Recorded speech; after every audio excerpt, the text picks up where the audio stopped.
আমি নাকি একাই আমার স্বামীর টাকাগুলো রাক্ষসের মতন গিলি, যত টসটসা তাজা আছে সব নাকি আমি গিলি। আর তারা, আমার শ্বশুর বাড়ির লোকেরা তো খাইতেই জানে না, পড়তেই জানে না, তারা কোনো অন্যায়ই করতে জানে না।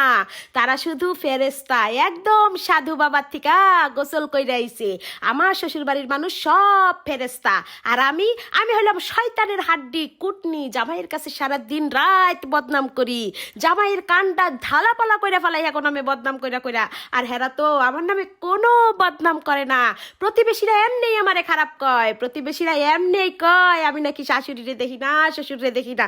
পাত দিলে ওই গন্ধটা বাতাসে উইরা যায়, হেরা তো উড়ায় না, হেরা কাউরে কিছু কয় না। বাতাসে আমার কথা ঘুরে, একটার লগে আরো 6টা বানাইয়া বানাইয়া বাতাসে আমার কথা ঘুরে। আমার 14 গোষ্ঠী, আমার পাড়া প্রতিবেশী সবার কাছে আমার কথা ঘুরা বেড়ায়। আর হেরা হেরা তো ফেরেস্তা, হেরা ঘরের কোনার থিকা বাইর হয় না।